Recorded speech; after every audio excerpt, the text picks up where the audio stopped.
Whoa! Just infilled into Tau Ceti, back for another episode of Escape Will Make Me Pod. This week we talk about the launch of Marathon, the patch notes, and the ARG. Let's see what happens this week on Escape Will Make Me Pod. That was great. That was the best one yet.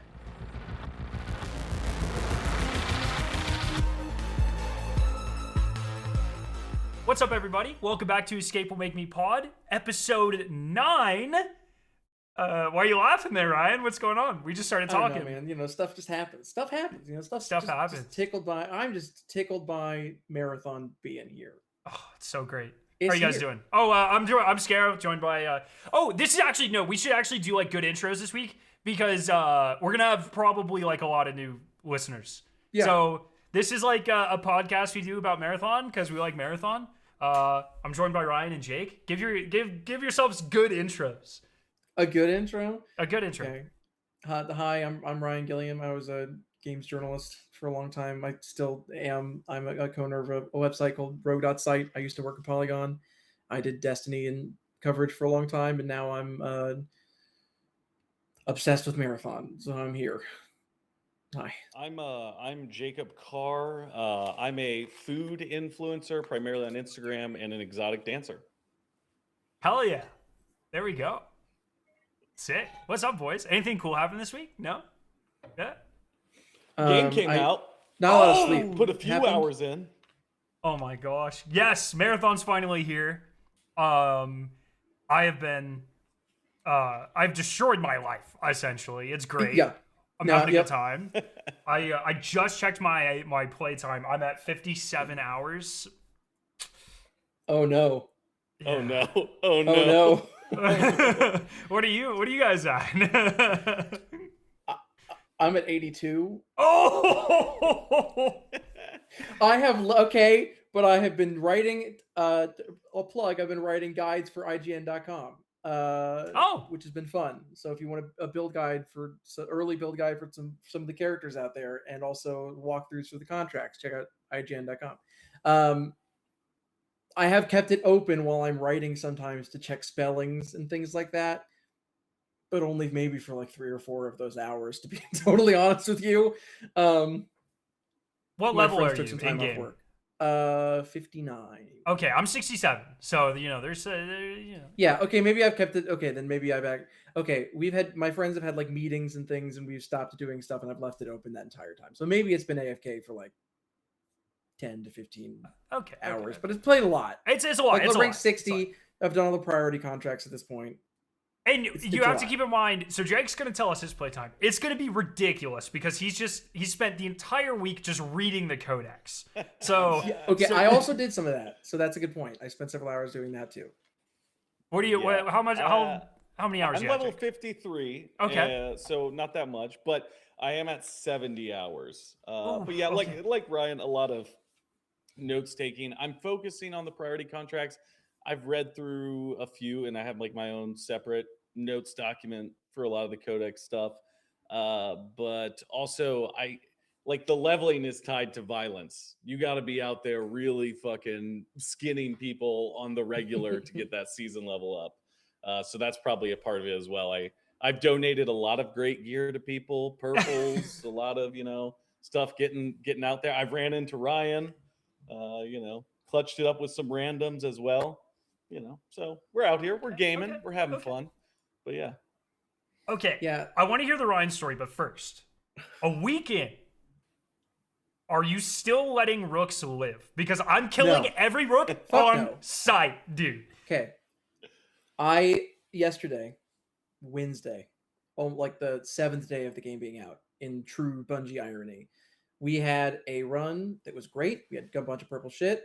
That we came in with on Outpost. We had cleared the map, killed every team ourselves, went up to the pinwheel, killed the final team in the lobby, jumped them, killed them, were healing from it, and got triple claymored from the back and cleared out by a rook. And that rook got the best payday that I can imagine a rook getting. They got literally the lobby was empty of players at that point. because we were the last ones, and the team that we fought had the best shit of anybody that we had fought during that match, and we had great shit, and we just got all insta down before we could heal by this bastard with claymores. I said it on Twitter, and I'll say it again. If Bungie wanted us to let them live, they wouldn't have given them claymores, and they wouldn't have given them wasters. Fuck all rooks everywhere. I hate them. I hate them. I hate them. I hate them. I hate them dead. Fuck rook.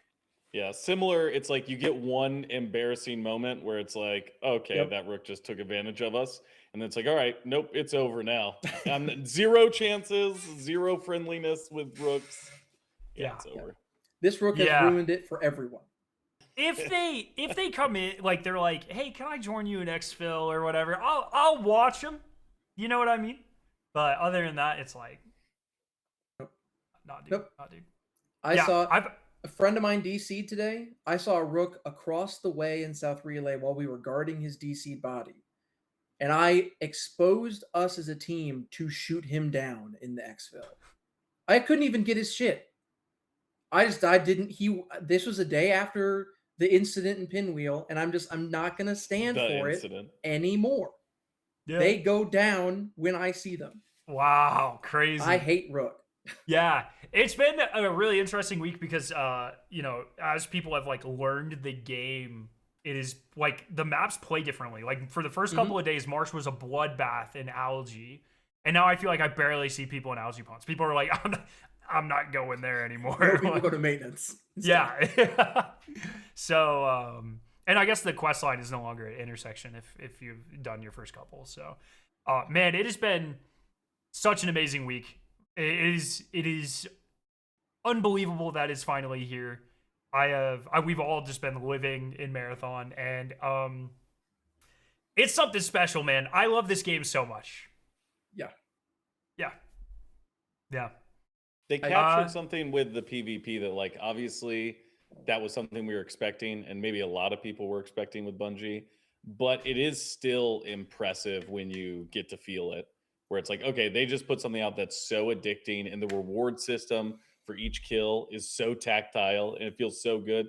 And even experiencing it outside of the server slam, where the stakes are real and the loot is something that you're actually holding on to, it really does come together to make a addicting one more run, and then it's been whatever 70 hours kind of situation.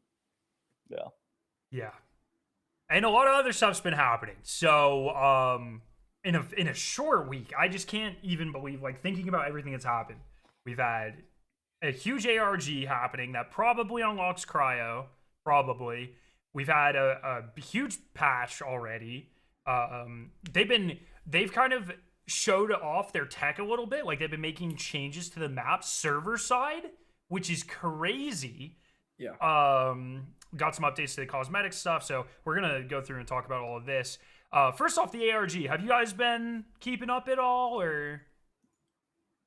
I'm aware of like what's happening. I've listened to all the Durandal voice lines. I've listened or I've watched the little snippets. Wait, before we get into this though, can we ask, how was interviewing Poppy? I feel like that was such a big deal for you. I forgot. It does feel like we're skating right past that. I've totally, I literally forgot that happened. It was cool. It was cool. Unfortunately, her voice, she just started tour, so her voice was kind of messed up. So they cut it way short.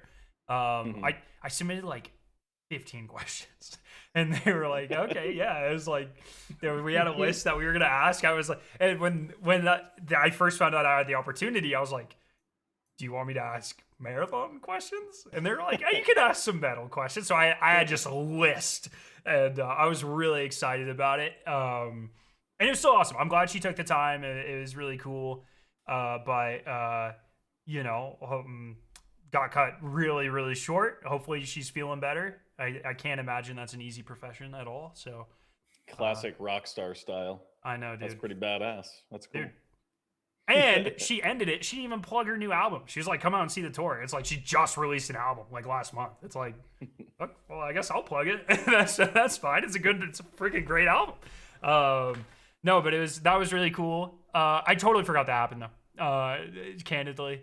What day was that even? Was that after the launch? No, that was the day before launch. Before. Yeah. Yeah, because I think it was the day the podcast came out. Oh, right. last one. Yes. Yeah.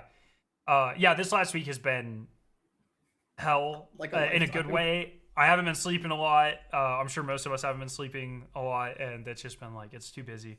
Yeah, so that was cool. Thanks for asking. That is a great opportunity. Oh, I found out though, like another kind of related. So one of my favorite bands is Era, and JT, the main angry guy for the band, he does a bunch of the Yelly Boys.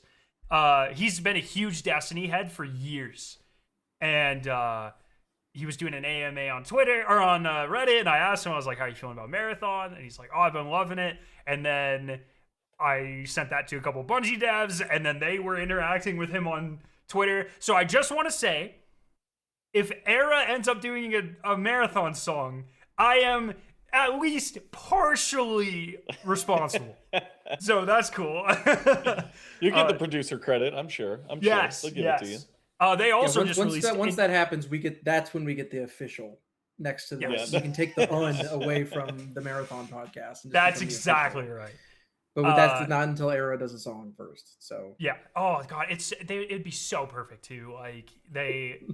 Oh my god, they just released also an incredible album that was like last week. The Silence Outlives the Earth, amazing album. Sorry, I don't know why I'm plugging all these bands, but hell yeah. The paychecks will roll in eventually, I'm sure. Yeah, I'll take backstage passes. That's fine. Yeah, so we also got an ARG, which has Durandal quotes.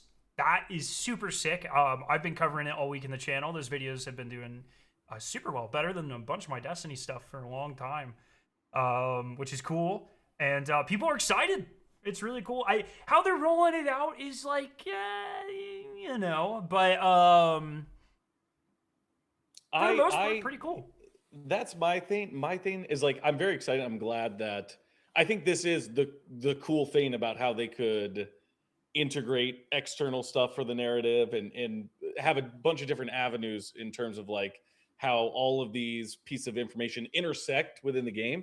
And it's super cool. I just cannot wrap my fucking head around, why is it happening week one? I am moving my life around to play this game. I do not have time to keep up with the ARG. You get what I'm saying? I got contracts, I got codex, I got, the games here. I'm trying to see all this other stuff. So I'm a little bit bummed that it's week one, but I do also feel like they do need to get the in-game map out. So I do kind of feel like it's a little bit of like a situation where they kind of have a time pressure there. So they got to put it on top of each other. But and I probably in that 70 hours, I probably played like 15 to 20 hours crew fill and just chatting with like random people. A lot of people are in that same boat where they're like, I don't know anything about the Marathon map. I don't know anything about the ARG. Yeah. I'm playing the game, having a good time. But so I kind of wish there was a little bit of separation, but obviously, if we get to hear Ben Starr, it's not that bad of a thing. And I think it has been a little bit about like establishing a tone. Like, this is the type of game that this is. Like, there's going to be crazy secrets for the lifetime of the game, hopefully. And so I think it is a little bit about that. And I just really, so the terminals, right. I wish so the one thing that is kind of bugging me about the ARG is like the first steps were hard time gated. And I find that very annoying personally. Like I really just don't like that.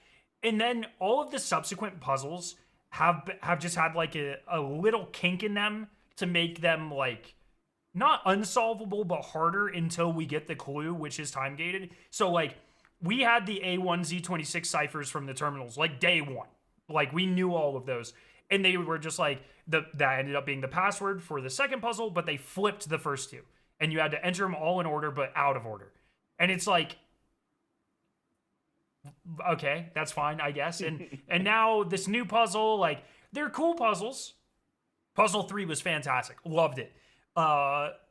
It's just, it feels like they are, like, pretty clearly, deliberately time-gated in a way that I'm not a huge fan of. I mean, it's like, okay, well, Cryo's obviously not coming out this weekend, so that doesn't exactly leave... You don't think so? You don't think there's any chance it comes out this weekend? No. What is Sunday the 15th? Is that right? 34th to 15th? Yes. Bungie likes to drop stuff usually on Saturdays. I don't know. Maybe this game's different. but we just started step 4 last night out of 7. Yeah. And it took a week to solve the first 3. So Presume I don't think things 7. would be time gated if they wanted everything solved by Saturday. Oh, first. okay. Question about this step. Right now, it's you guys have the lines and the circles. You're stacking them on top of each other. That's where you guys are at. Yeah, the arrows. Is Yeah. it- okay. Okay. Does that look like at all to you the kind of geometric shape that's inside of the gold key room under AI uplink?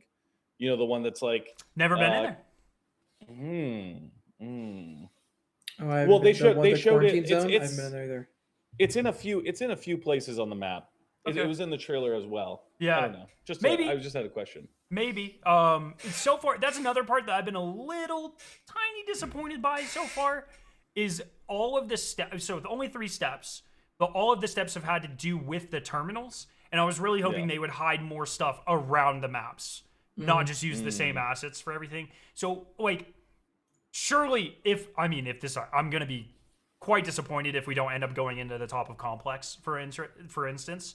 Like, it was very heavily hinted in the cinematic, and there's the dev button and stuff. Like, if all 6 or 7 steps end up being just interact with the terminal in some way, it's gonna be a little frustrating. But because I think there's just the game can and should offer more than that. So we'll see. It is still only the if first that one. like transmat ready thing from the cinematic doesn't show up in game, I feel like that's an L for sure. Like, I agree. It's hard to imagine that disconnect not feeling really bad. Yeah, I agree. But other parts of this, like, I don't know why I led with the bad parts of the ARG or some negative stuff. Because we're gamers. We're Yeah. angry about everything. Viewer retention. Yeah. But the Durandal quotes have been amazing. They've been great. Some of the 2 cinematics that we got are like, I think they're like parts of a larger cinematic. Like, it looks like at some point we're gonna get pieces. Yeah. Yeah, I think we're gonna get like a long Bernard Strauss launching the marathon, or like, the launch of the marathon type thing. Isn't that part of the video from? Sorry to interrupt you. Isn't that part of the video that's in orientation? Interesting. The thing that pops up that says Yeah. Project Marathon is the same thing that's on the bulletin board in the museum in orientation in Outpost, I believe. That shot of the exterior of the ship that says Project Marathon. There's a huge like broken screen in Outpost that has that on there. I think that seems the to only thing I hear from. in orientation or the screams of my enemies as I kill them. People yelling in Project chat. And the fire rain. That's right, and the fire. Yeah. But yes, the ARG has been really cool. It's been awesome to see parts of the community like really take it and run, and like a huge part. There's like thousands of people in the official Marathon Discord that have like mobilized themselves. There's like multiple Figmas and Google Docs and all this stuff. Like, it's really taken on a life of its own in a way that really hasn't happened in Destiny in a really long time. Like, now everything's creator orchestrated in Destiny. And I never really have to worry about keeping up. But with this, it's like, that's not the case here? No. I mean, Wow, part of it's because Bungie's releasing shit at like 10 p.m. Like, what are we doing? But other than that, gotta keep it global. Sorry? Gotta keep it global. The numbers in China seem pretty big. I'm not to. Maybe. Numbers, but But they are. It's been great. It is getting me really excited. And if this is just the lead up for the marathon map, like, what does that look like? I'm really excited for that. So when do you think it happens? What's your prediction? Do you think they time gate it so that it lands perfectly on a week from this Saturday, or do you think they'll just drop it when people are done? I don't think they'll drop it on Thursday morning. Who cares? No, I have such a hard time believing that. I think it will either be on a Friday or a Saturday, or a Sunday. It could be on a Sunday, probably not. I would actually say Thursday, Friday, Saturday, because they've been doing Thursday. They've been doing stuff on Thursday for this game. It's just a marketing beat, man. It's the same reason, like we talked about this before. The closest comparison for Bungie is raids. Raids were always timed. Live events were always timed. Like nothing in Destiny in years has just happened randomly. And they're telling reviewers to hold off reviewing the game until this comes out and like they experience it. Like, oh, also they did say second half of March. So if it was all possible to solve now, and it could just come out tomorrow if we were good enough, they wouldn't have said that. Yeah. Quick, that's a good thing to bring up. Quick comment on that. Yeah, sure. That is like was annoying discourse that I saw going around in the first week of them. People being like, Bungie's asking people not to review the game. No, they're not. Bungie is making a suggestion to say that, hey, the game experience that you have right now via your code is incomplete in our opinion until you have seen the fourth map, which is a major aspect of the game's like end game and what we're looking to build in Marathon. That is important context for as somebody who's reviewed games and has gotten a reviewer's guide from places, which that sounds like a guide for the game. It's not. It's like it's telling you people like the people who made the game, giving people some tips, telling like embargo details, things that are important like that. That's very common. That is super common. Do they do that for raids in Destiny? Yes, they do. Every time I've ever gotten their code, it's been like, hey, the raid comes out on this day. It's already public knowledge. That's not like we don't get insider knowledge on that. It's like, hey, it comes out this day. We would strongly recommend that you experience the raid before you put out your final review or your scored review for the game. To my memory, that has been on every single Destiny code that I've gotten when there's an assumption that there's going to be a review there. So they like, that's normal. It's normal for other games that come out like this. Like it's not a mandate. They can't mandate it. Once the game is out, there's like nothing that the publisher can do to be like, this is embargoed. It's not embargoed anymore. It's out. A lot of there have been publishers who've tried to do shit like that where they're like, you need to hold your review for 3 days until after launch. And it's like, no, the game is out. It's public. Like you can't do that anymore. So like there is nothing that Bungie can do to stop people from reviewing Marathon right now. But it is important context because it is going to shape the game. Vault of Glass made a major difference in the perception of Destiny with everyone when it first came out. Like it shook. It is the reason everyone views it as the reason Destiny survived. So if we are looking, even if we take like some of that pressure off of Cryo Archive and just say it's going to be a big deal, new map, like you saw the way the tone changed when Outpost came out, and now everyone's like, it's the best extraction map ever in a video game ever. Like that's important context. Bungie just telling people, hey, something earth-shattering in the game is going to happen at some point in this area, and maybe you should hold off on it, is important context to make reviewers not look like clowns when they put out their shit and say they don't like it and then come back a week later and go, oh, actually it wasn't all out yet, and turns out that map's really good. So it's just people are being dumb. It's very normal. But have you considered Twitter Blue, Ryan? Oh shit, you're right. Never mind. When we pull it that way, yeah, I forgot that I forgot they took check marks away from like people who actually are work about it, and then instead, if you just pay Elon Musk a couple bucks, you get it instead. You're right. I'm so sorry. Forget everything I just said. We can cut that out of the podcast. The reality is with extraction games, it's like if there is a review coming out within like the first 2 weeks of a live service long-term games like this, it just means that like the only really thing that you can take away from that is, does that person like this genre of game? Like you have to, it's like, maybe you don't connect with the experience, but to really have an understanding or grasp of Hunt or Tarkov or, or Arc, even in a lot of ways, maybe Arc a few less hours, you do have to put a considerable amount of time in to understand how the systems of the game actually work. It's predicated on that time commitment to truly enjoy the experience. So it is a silly thing for people to be like too turn up about, but also people just like don't know, you know what I mean? It's a niche genre. I have every live service thing that I have done any kind of impressions or review for, I have pushed for the latest date possible that my outlet would let it run. Because these things evolve and change so quickly, especially in the first 2, 3, 4 weeks, that like you're going to put out something that's going to age like milk, just instantly. So the longer you can give it to stabilize and change, the better you have it. And like that's what reviews in progress are for. Like, and that's why you've seen a lot of those. Like, those are fine ways to tell people how things are going right now. But if you take like final scored reviews seriously, then you should be waiting for as long as you can to give that to it in a game like this. Yeah. So during that, you mentioned Outpost, which is actually, we don't have this in the show notes, but we should talk about it because we talked pretty Yeah, we probably should. Yeah, we talked pretty extensively about, our thoughts on Perimeter and Dire Marsh.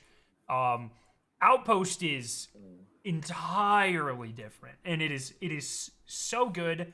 So just to start this off, I'm curious for you two, map rankings. How do you rank them compared to each other? Outpost 1, Dire Marsh 2, Perimeter 3. Yeah, which I think mostly back in my day, Outpost had a broken wing and you could go in it from the outside. Yeah. But yeah, Outpost is incredible. It's fantastic. The verticality is amazing. The interior is incredible. It feels like different maps, like location to location, which is really cool. I think all the systems to get inside of it are fun to engage with.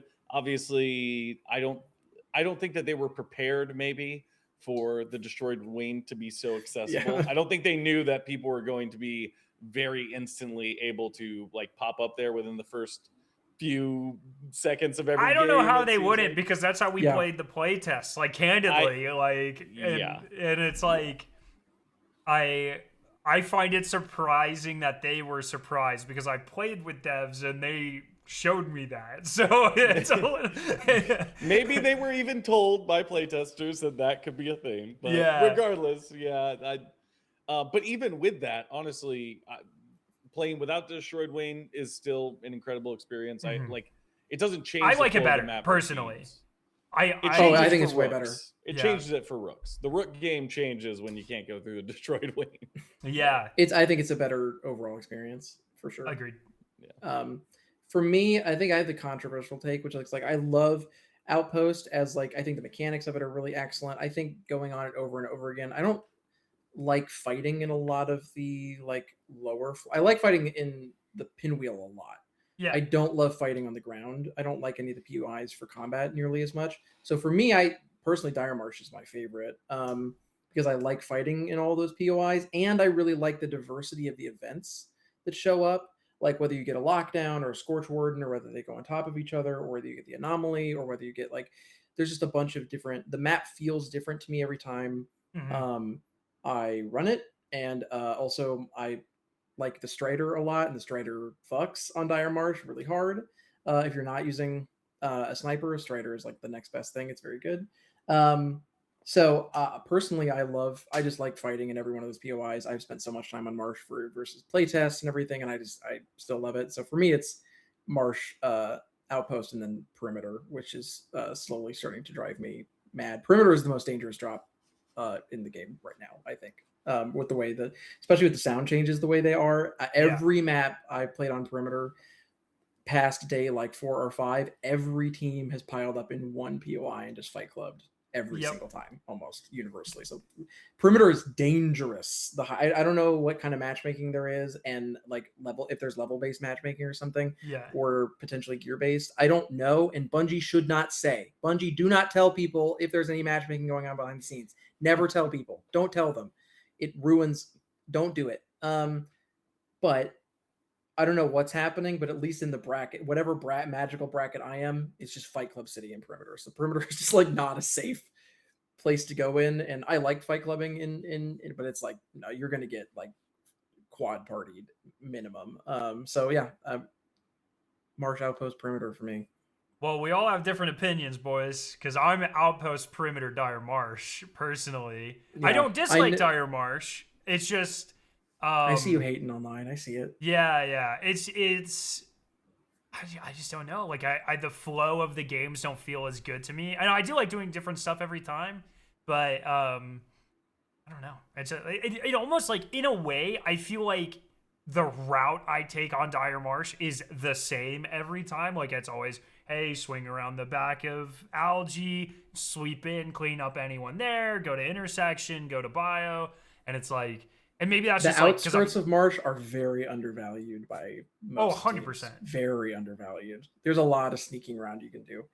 Yeah, I feel like there's certain parts of Marsh that are underutilized, and maybe that's just for where it is now. I think Complex, I feel like I never do anything there. I spawn Complex, I leave. I hate fighting in complex. I like fighting around complex. Yeah. I feel like fighting in complex is just, it's very hard to get the lane that you actually want in combat. So we basically like rush spawns on complex if we spawn at one of them, and then move to a different POI if we don't see anybody. And that's pretty much like everything we do. How do you feel about, has your opinion on March changed at all with the changes to the thermal scope situation? We'll get to the patch in a second, but I'm curious like where you vibe on it. It probably will. I mean, candidly, I've only done like 2 hours of actual runs over the last 2 days because it's all been ARG stuff.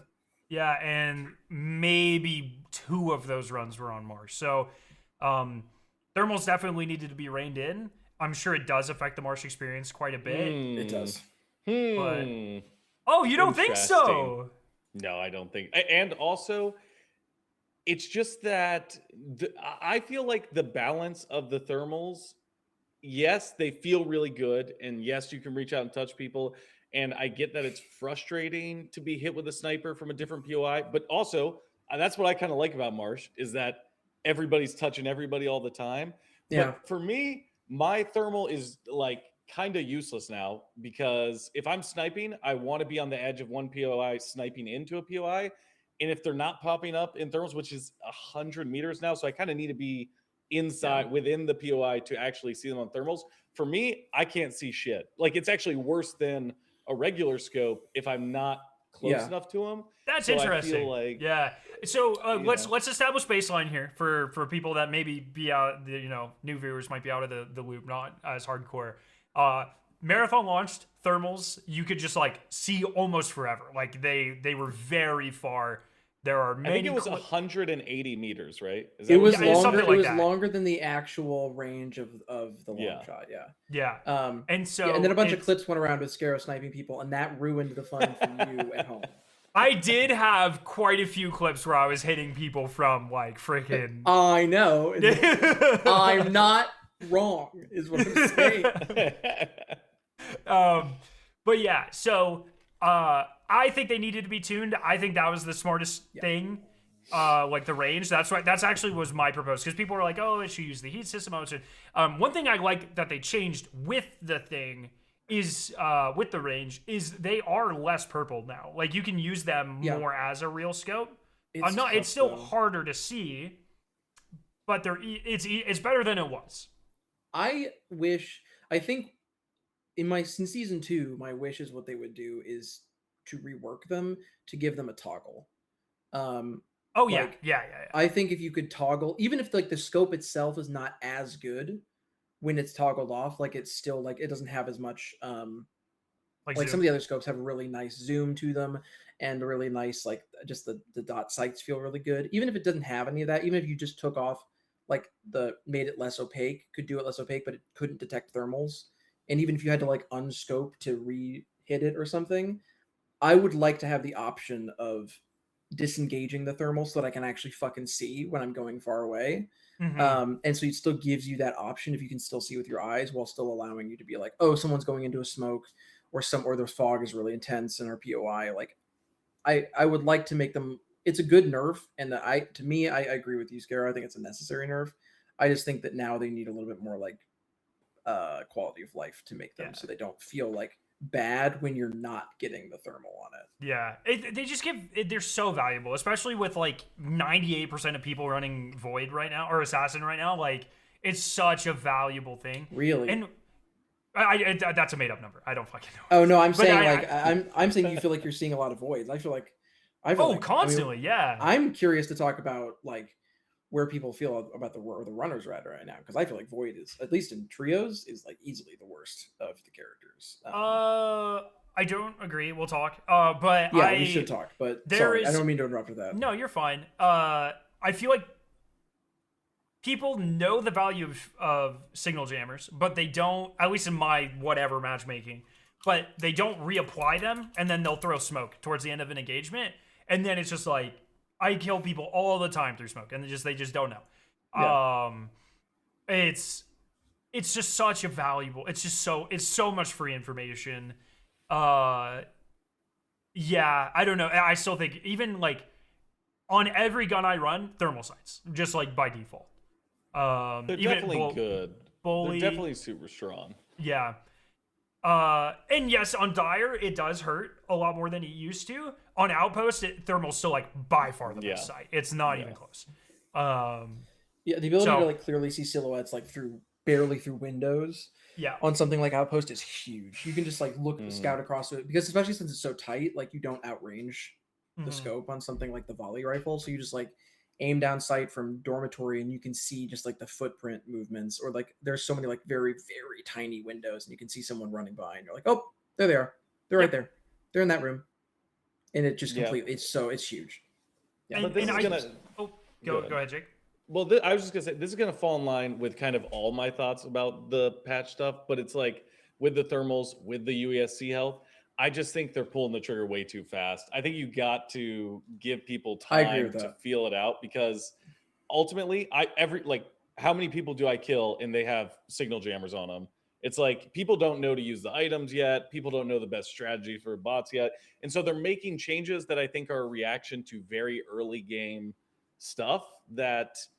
I mean, I don't know. I feel like that it's going to shift, right? It's going to swing now. Give it a week, and then it's going to swing in a different direction. If you were to tell any Destiny player that's not playing Marathon, if you were to utter that sentence, you thought Bungie's like changing something too quickly. You would get destroyed, dude.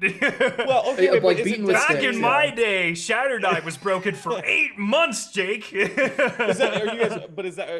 they feel that way about their PvP stuff, or is that primarily? Yes, very much. Yeah, Shatter Dive is a huge problem. Dynamic sandbox of PvP with a whole bunch of variables, right? Yeah. You got to give people time to digest. It's not a death match. It's not like, it's not a PvE experience where you can understand the engagements that are happening because you design the encounters in a specific way to happen. You know what I mean? Like, there's so many random variables that are occurring. The types of items that the people have, the types of runners that are engaging with each other. So I hear what you're saying though, and I have seen people like comparing the Destiny patch notes and the patch notes, and I'm sure there's a sentiment there. I'm sure they're right. I just feel like, I don't know, maybe a little bit more time to breathe on it before. Yeah. Do we want, if we're moving into patch stuff, do we want to briefly be like, hit the overhead? Like, I was going to do that real quick. Patch? Okay, sick. The big ones for me, and I'm just kind of rattling this off the dome. They, on the starter maps, or maybe all the maps, but I think the starter maps, they increase like the amount of like medicine cabinets and ammo crates that you can find to improve the player experience there. Thermals were nerfed. And then certain UESC bots had their health reduced, which I haven't really noticed that much, to be completely honest. I don't think it was too much. On the Wardens, it's huge. Like, on the Wardens especially, it's huge. You can kill them so quick now. But I believe I guess we were always killing them so quick. So the Wardens did not lose health. They just lost shields. Is that what it was? It was something different, right? It feels like they lost health. I mean, like like the one on perimeter, even like we've been hitting, like we hit them with basically the same loadouts of like bolt weapons, EMPs, the stuff that you really want to bring in when you're like trying to take down a warden quick. And like we killed him in previous times. We would literally the same weapons, same mods. Like before the patch, we would get, by the time we killed that warden, if we spawned in overflow on perimeter, and the team from South Relay could be basically at the door ready to start fighting. And we were able to kill it quick enough that like no team could reach us in time unless they spawned at like outside of Hauler, like south outside of Hauler, where they could literally run down and see the boss within 30 seconds. This specific patch note here, reduced health of most UESC enemies by 10 to 15%, and the shield HP of UESC bosses by 25%. Okay, so effectively, they made. I don't know if weaker. I don't know if the health thing also applies, right? Like I don't know. It feels kind of like it does, at least on some of the wardens. Like they feel like they could just fall to pieces before a team can even come up and try to attempt to contest it with you if you go for it. So I think it's really encouraging to see them reacting so fast. Like I mentioned, there were a couple of exploits. Specifically, there was one where you could break into the pinwheel with Thief, in and out, get loot, and people were like doing 3-minute runs and having chances at golds. And they patched that server side like that, which was crazy. We've never seen anything like that in Destiny, ever. It's just dedicated servers. It was like within an hour. Yeah, it was awesome. Like posting it. It was crazy. And then I guess the other big sort of patch note thing, but there were a lot of complaints about how the battle pass didn't feel good enough or rewarding enough, and so they've already committed to adding like 4 more runners cosmetics to the battle pass, something like that, and then 3 also or 4. Arachne, and also they're adding they're adding Arachne skins for all of the runners in the mid-season patch, is what they said. Yeah. So I thought Arachne was gonna Arachne skins were already like being reserved for ranked. That was my assumption. Oh, that would have been cool. I mean, maybe that was the original plan. It's interesting because I think a lot of the skins they show that are coming to the battle pass are similar theming to the glitch ones. I'm not going to call her by her new name because I can never remember it. But they're that similar, like black spiky, like goth. I don't know, like goth, the season pass, like the Hot Topic punk, yeah, like Hot Topic punk skins, and they seem like similarly themed to that. So kind of not to be if this was Destiny that we're talking about, I would be like, it seems like those were probably things that maybe were reserved for the store at one point, to be like, oh, if you got the one in the battle pass for Vandal, and there you go, and then now you can go buy other ones for the other characters, and now they're adding them into the pass, which I think is smart. Yeah, I have more to say about cosmetic stuff in a little bit, but yeah, okay. they reacted super quickly to the feedback that people felt like the battle pass just wasn't worth it, and it's kind of hard to disagree that there wasn't just a lot of value there. So I mean, they're moving with speed, like way more speed, like an amount of speed that makes me. I mean, a lot of things in Marathon have made me very excited for the potential of like seeing Bungie make a Destiny 3 that isn't supposed to be a game that was originally supposed to expire within 2.5 years, and actually make a game that's built for longevity and a live service like Marathon is. Makes me very excited when that probably happens. Like, there's been a lot of stuff in the past week that's done that, and all of these very quick reactions are like top of that list. Yeah, Jake, like for context and for people watching, like Destiny infamously very slow to implement like what seem like relatively minor fixes, because in the background they are like some sort of ginormous clusterfuck that takes a long time to disentangle for whatever reason, unknown reasons to people who don't work on the Tiger engine. Yeah, you could definitely tell that the game was developed with like every single system seems to be able to be manipulated in some way in response very quickly. Yes, like it seems like all of the systems, and yeah, that's super cool to see. And I'm sure maybe that was one of the huge benefits of having someone like Joe Ziegler come over for direction, who's very familiar with running live service and kind of managing those systems. So very cool. I think it probably helps that it's like a much smaller game as well. But, also that. It's just nice. It's just been. Oh, wait, another thing that happened since last fucking podcast that we get to talk about. Your creepy ass fucking bald head, and you got to say hi. Yeah, to what Joe the fuck? Ziegler. My box. Okay. My box. Listen. You gotta. you have to level up with us here right now, Skarrow. Okay. When in that video, Joe Ziegler is putting on such a disappointed face. It is like a father who is very upset. Yeah, I thought he was gonna freaking ban us from future events, dude. He was really angry. Was that okay? Okay, so that was the genuine vibe that he was getting. It was like I saw it and I was like, oh wow, I feel like he's disappointed. Yeah. Also, I was disappointed because I thought that bald cap looked phenomenal. I sat in that chair for 3 hours getting that shit put on my head. It took me like almost an hour, like in the freaking airport bathroom in the front of the airport, because they weren't going to let me through security with it because I had 100 bobby pins in my head. It took me like an hour to take everything off. I flew home with this shit all in my hair. Wait. You went to the airport with the bald cap on? I left straight from the Bungie event, like the marketing thing, and I Ubered to LAX. Wait, you thought, yeah, I'll get through TSA looking like this. I didn't really think about it. With weapons grade number of bobby pins, like it was like 2 days before the game launched or something. Like I was just focused on getting home, boys. That was the most I have a bomb outfit that you could have worn. Oh, you think that was bad? Okay, let me tell you something. You put a freaking whatever the hell this is, like a gun safe or something. You put this in a suitcase, dude. TSA does not like that. They were like, open it. I can't. It's a puzzle. I can't open it. They were like, what's inside? I was like, I genuinely have no idea. And so they took it out of my suitcase and they scanned it separately.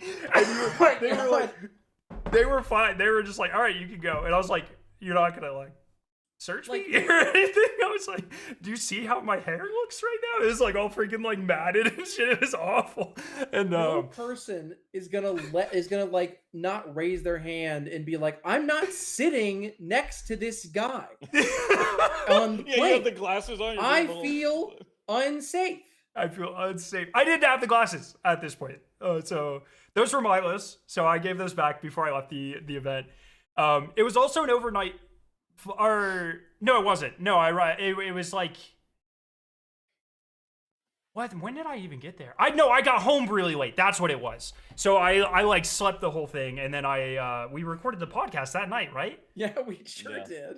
That's why I was in such a hurry. That's right. Yeah, I gotta get home for the folks. I gotta get home for the podcast, and then the game launched. That's what it was. Yes. Yeah. If I was on that airplane, and as a father, I'd be like, I need don't look to at that move. man.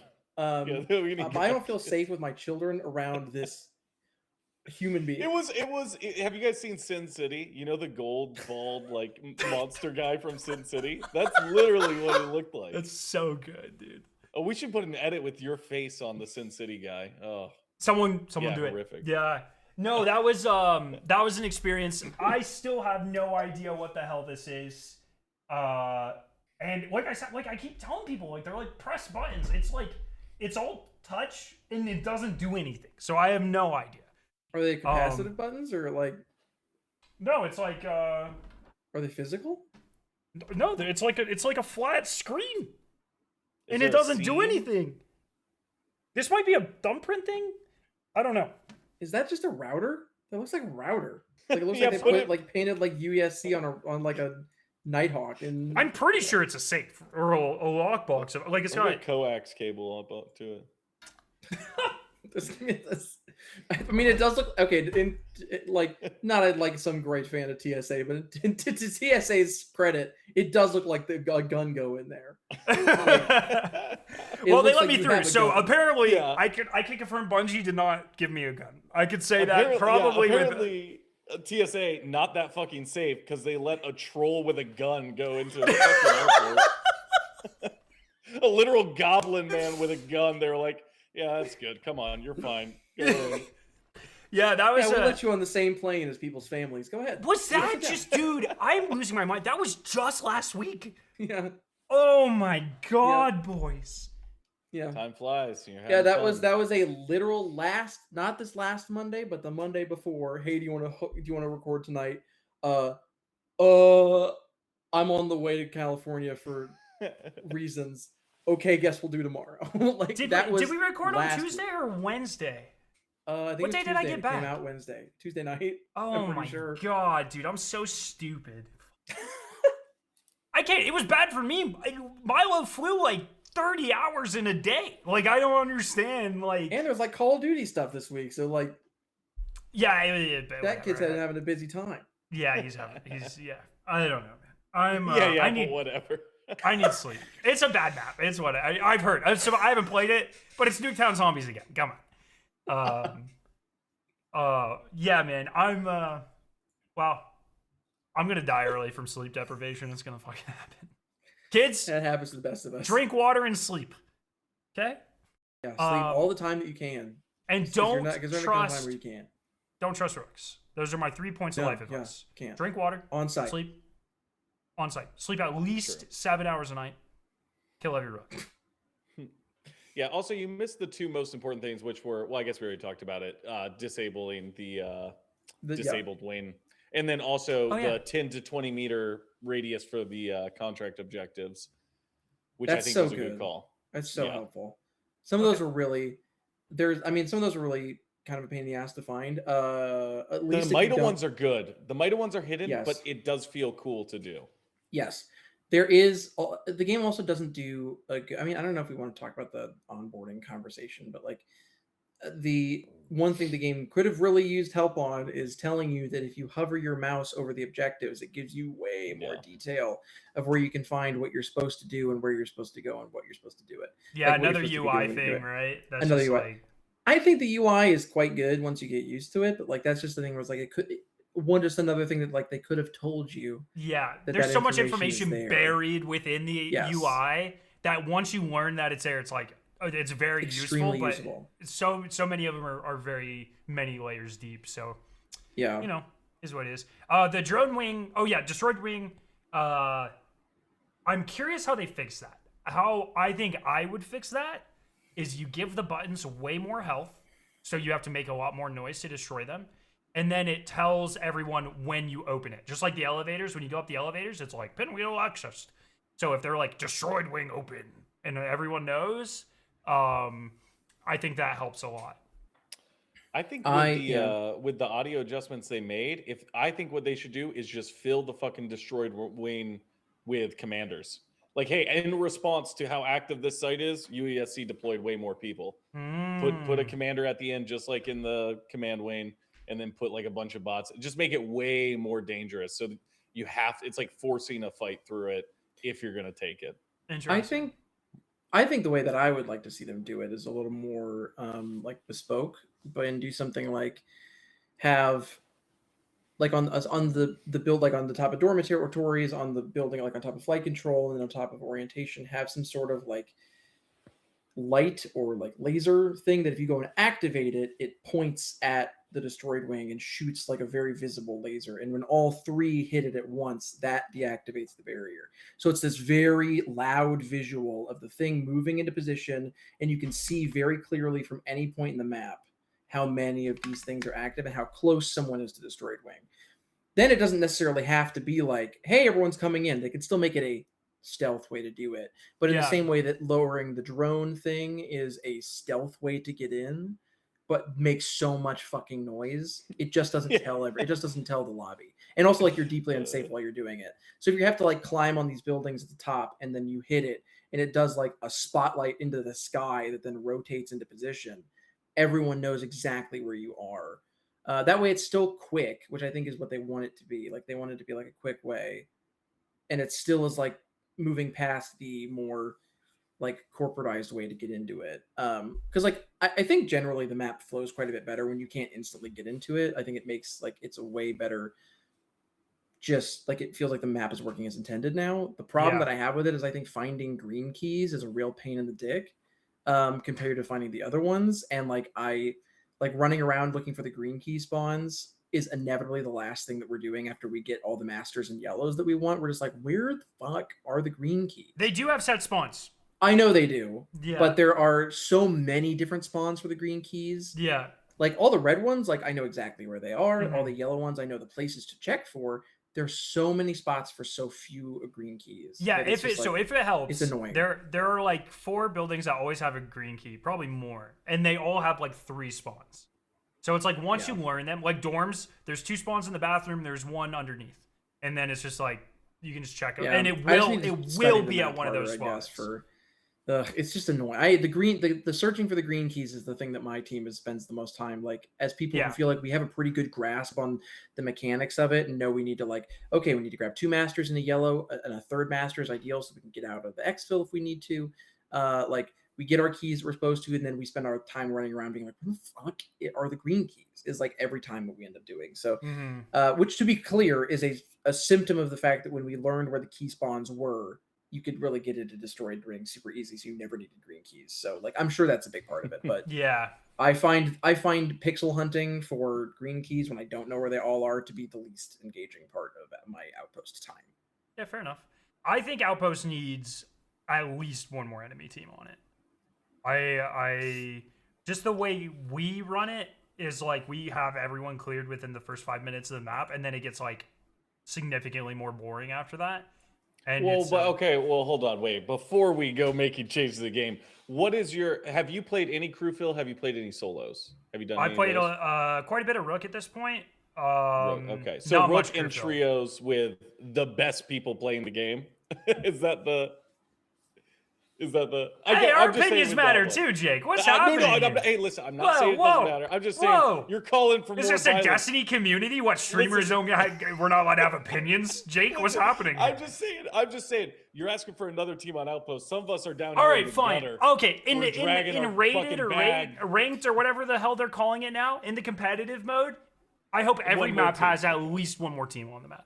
Look, man, not everyone can get carried by Drewski. You know what I mean? Like, you got to think about everybody I'm else not who even doesn't saying. have. Listen, I'm not who talking doesn't shit. have Here. the I think connection. Skarrow's I playing would just like to point out that Drewski, by his own admission, is a PvE goblin in this game. And every time we're together, he's like, Skarrow. He's like reining me in. He's like, dude, we got to do PvE. And I'm like, I just want to go kill people. He's like, we're doing PvE right now, man. I would just like to point that out. That's All fine. right. That's fair. Yeah. And I That's fair. would like to point out that I'm giving you shit. So I just think Outpost. not being serious about it. You're very good at marathon, Skarrow. I recognize it. I feel like the enemy teams, because of how small Outpost is, the ratio of time it takes to clear the entire map versus the time you spend on the map is very short on Outpost, and it means that most of my experience is very PvE heavy, which is Resident Sleeper. So I would like I do think it is true. Like okay, you go to flight control. I feel like, I don't know, 50% of the time, all the teams are going to descend on you there, and one person's coming out alive. I do get what you're saying. It does turn into a lot of time like all the teams are fighting at one POI because everything's so close. Yeah. Yeah, I mean, every game we spawn in, we go straight to roof of dorms, we kill the team there. We go straight to orientation, we kill the team there. We go to flight control, kill the team there. Every time. And it's just like, and sometimes you all meet in orientation, sometimes you all meet in dorms, but on that side of the map, never once is it like, oh, we have to go track down the team at processing. No one fucking goes to processing, dude. Yeah. I think also the pinwheel fights are really good. So if very there good. is something that forces that to happen more, that could be cool. And now that we have had that a lot more now that Destroyed Wing is gone. Today we had a lot more fights in pinwheel, which I think is great. Yeah. Is just excellent. Yeah, the added team on Outpost is like devil and angel for me, because at one point I don't really enjoy fighting on the ground that much in Outpost. I don't find many of the PoEs super fun to fight through. So on that way, like the idea of running into another team on the ground is like, I sleep. I'm uninterested in that.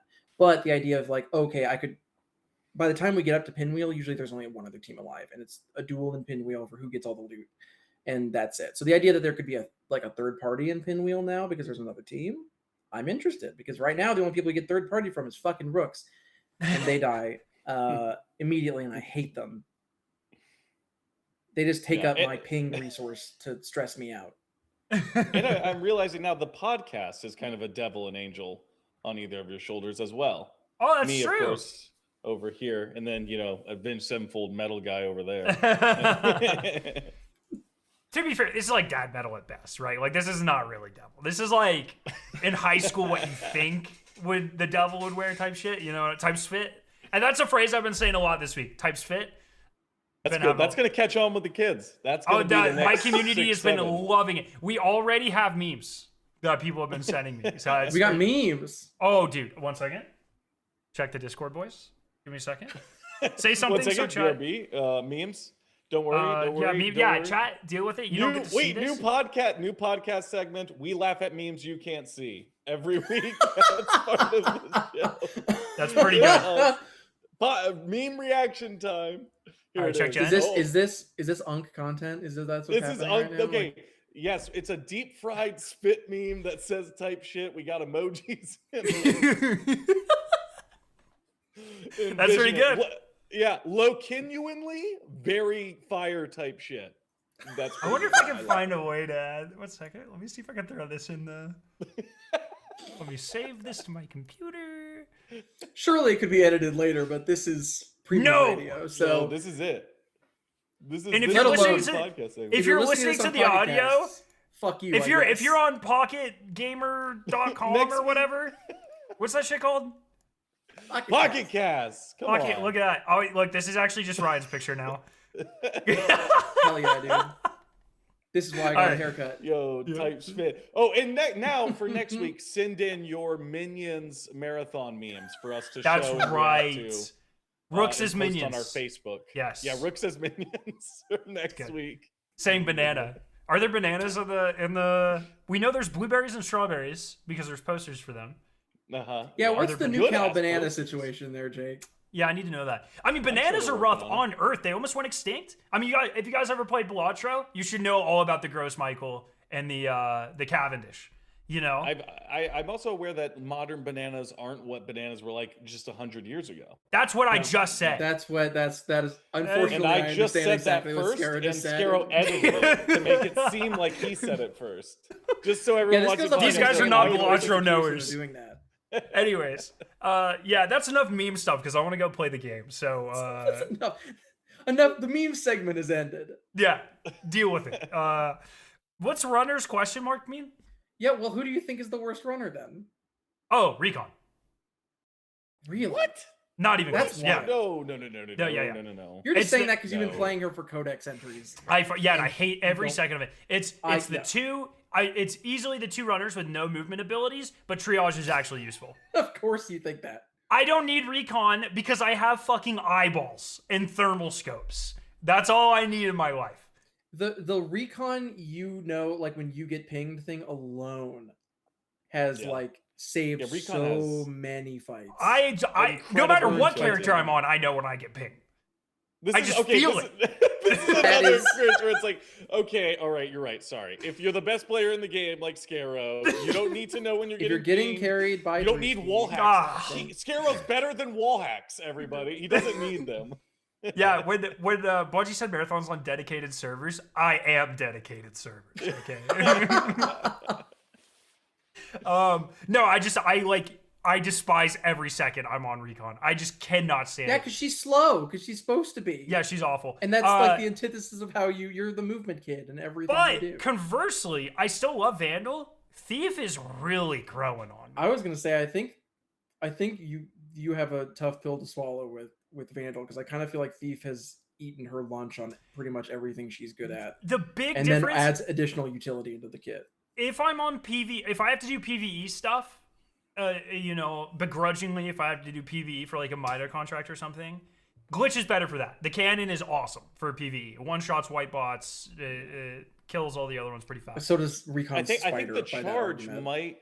the but that charge shit that might- like you throw the tracking on Recon Spider is Oh, ridiculous. the tracking on Recon It's Spider is dog shit. It's As so a Recon bad. main, it is terrible. The first It's time so I bad. played It is this good for game at PvE, Bungie in April, it felt amazing. I was like, wow, the tracking on this thing is fantastic. Yeah. And then I don't know what happened between April and now, but the tracking is ass. Yeah, It's the amount of times so- it'll run in a circle and blow up on me is like, what the fuck? It's are we so doing? frustrating. Like I'll throw it and it'll just be like, and like it Yeah. does. There's a guy literally on the roof above it, and it will fall off the roof from a flat stick onto the surface, like the Yeah. shittiest like suction cup dart you could ever have, like a shitty Nerf dart. It just like falls over. I'm and not then trying to runs in say a circle and Recon's explodes. bad or doesn't have a spot in the game. I'm just saying if my options in a crew were to queue as Rook or Recon, I'm picking Rook every fucking time. You're not saying she's bad. You're That's just saying that's she's a the worst. you problem. Like that's a you situation. Like Recon, I mean, I think Recon's abilities are weaker than I would like them to be, but I think her passives are the thing that escalates her way up on the tier ranking. The It's just so execution and the easy get ping thing to. is so strong. Everyone's using. I don't want to say everyone, but like in skill brackets, everyone's using signal jammers anyways, which completely invalidates her. So it's just like. That's fair. That is fair. Does her tracker drone track on the people who are signal jammed? It does doesn't track on to fucking It doesn't track anyone. onto anything, to be clear. So It doesn't that's matter. unknown. Okay, well, in my skill bracket, my tracker drone's hitting shit sometimes. I'm seeing white shields and green shields crack when I throw Betty out there. And I That's kinda the like that random she's a ass little USEC dumb. She's robot cute. across the planet, dude. It's The trick to the spider to actually get it to do what you want to do is you have to either like stick it on a wall. Ironically, I forgot what I just yelled at. You either have to stick it on a wall that connects to where the person is, or let it walk in a straight line for like a couple seconds, and then it'll have a bead on the thing you need it to. If you throw it like a grenade and expect it to find it, it will just like freak out. And you just and got to run hit the around and person explode. directly. It's just a proc screw. It's just you just chuck it. It's a throwing knife. I don't know. See, to me, I feel like in trios, like Void is essentially worthless. I definitely agree with the sentiment there. He just doesn't do much.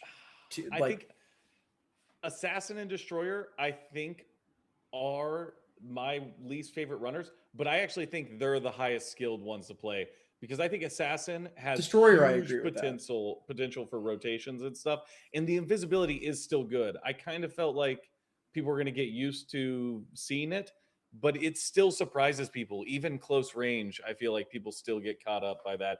And if you have someone who's just going crazy on the smokes, they're actually using the abilities in the smoke dive, which nobody ever uses the smoke dive. I feel like people can rotate and go silly with Assassin. I feel like if you want to be a rotational character, you're going to play Vandal or Thief, and you're going to get better, faster uses out of those rotations, even if people are able to more easily track where you've gone. I get. Yeah, you're right. I guess not like mid combat engagements, but positioning wise, like having someone who's always on the outskirts. Everyone's got stuff going for them. I think everyone's got I think Destroyer is still the highest skill cap character in the game, and when he's been played by someone who's very good, is like very difficult to deal with. It is crazy how like just thoughtless people go when you pull out the Destroyer shield. They just turn into robot like yogurt. It's just like I don't you can walk towards them and they're just mag dumping you. It's like fucking run. What are you doing? I'm like it's like Jason Voorhees type shit. Like Jason Voorhees is scary, Skarrow. Some of us are scared when you're doing that to us. We don't know what to do. So if you just pull up the shield with Destroyer and like you can like crawl, you can stand still, and somehow that person will walk towards you and let you knife them. It's crazy. People just their brains turn off when you're playing Destroyer. It's crazy. I mean, that's other tech that like I feel like people have been very slow to pick up on. Is that the knife in this game is fucking it's crazy. Stop reloading your shotgun and stab people. Stop doing it. The amount of times that I've won fights as a slow ass recon because someone missed their waster shot and goes, hold on a second, and starts reloading it, and I'm just like stabbing the shit out of him, and you can take a purple shield down in like three heavy stabs. With like even halfway of your Arachne melee damage. It's nuts. Use the knife. It's so good. Like it is very stop good. letting me kill you with the knife. It's so strong. And there's good builds where you can like add poison damage to the knife and or just raw melee damage. Just raw melee damage. Like knife on Destroyer, you can kill someone in like 2 shots. It's crazy. One of my favorite things is when I down someone, if they really pissed me off, I'll just beat him to death with my fists. Even though finishing gives you more Arachne XP, I don't care. I will take the extra humiliation damage to that person by just like yeah, pretty fun. You guys should try it. Humiliation damage. That's another thing that I feel like people like playing with something that I think turns recon around a lot, and obviously you're doing this, but whatever. Is like if you're playing with a recon and you're like, this recon's not doing anything. Stop finishing people when you have recon on your team. Stop doing it.